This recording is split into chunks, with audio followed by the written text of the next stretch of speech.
অনেকগুলো এমওইউ স্বাক্ষরিত হয়েছে এবং অনেকগুলো এমওইউ এক্সটেনশন করা হয়েছে এবং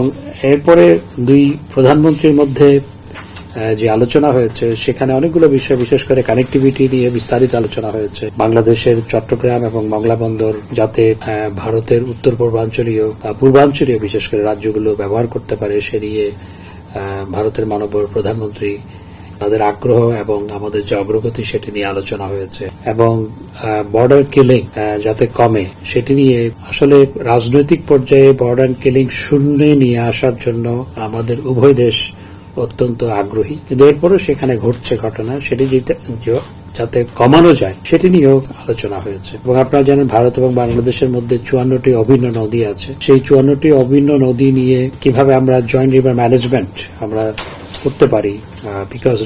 joint river management is important. Joint river management আমাদের আমাদের দুই দেশের মধ্যে 54টি অভিন্ন নদী আছে এবং এই 54টি নদীর ম্যানেজমেন্টের জন্য আসলে বিশেষ করে জলবায়ু পরিবর্তন অভিঘাত মোকাবেলা, বন্যা মোকাবেলা, তারপর আমাদের এনভায়রনমেন্টাল প্রোটেকশন এবং এছাড়া নানা আপনার ক্লাইমেটিক ইভেন্টগুলোকে অ্যাড্রেস করা, সিল্ট ম্যানেজমেন্ট সহ নানা বিষয়ে আসলে এই 54টি নদীর যদি আমরা একটা অভিন্ন ম্যানেজমেন্ট তৈরি করতে পারি বা একটা কোঅপারেশনের মাধ্যমে, সেটি নিয়ে গুরুত্ব সহকারে আলোচনা হয়েছে এবং তিস্তা রিভার ম্যানেজমেন্ট নিয়েও কথা হয়েছে।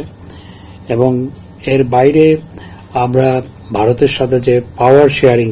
আমরা করছি সেটিকে আরো কিভাবে বিস্তৃত করা যায় এবং বিশেষ করে নেপাল এবং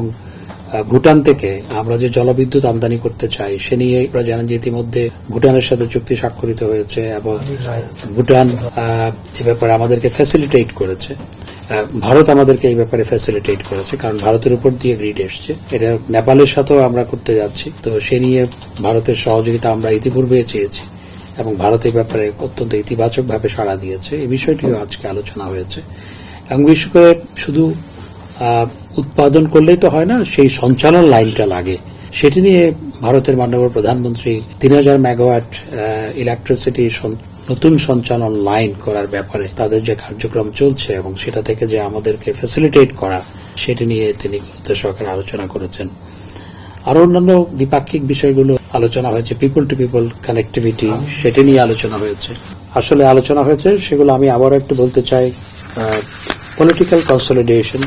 new areas of cooperation, chart new areas of cooperation, two new government with fresh mandate, আমরা দুটা গভর্নমেন্টে with fresh mandate পেয়েছি জনগণের। সুতরাং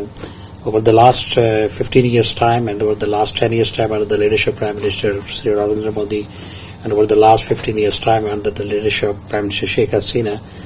the relationship that has been strengthened and has gone to new height. Two Prime Minister has expressed their willingness to elevate further the relationship.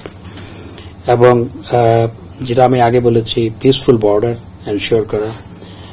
Essential commodities নিয়ে আমরা আলোচনা করেছি কারণ আমরা অনেকগুলো এসেনশিয়াল কমোডিটি পেঁয়াজ, তেল,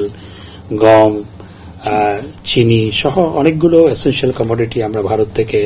আমদানি করি, সেগুলোর জন্য আমরা কোটা ইতিপূর্বেও চেয়েছি যাতে করে আমাদের জন্য একটা নির্দিষ্ট কোটা থাকে এবং হঠাৎ করে যাতে এখান থেকে বাণিজ্য মাঝে মধ্যে যে বন্ধ করে দেওয়া হয় রপ্তানিটা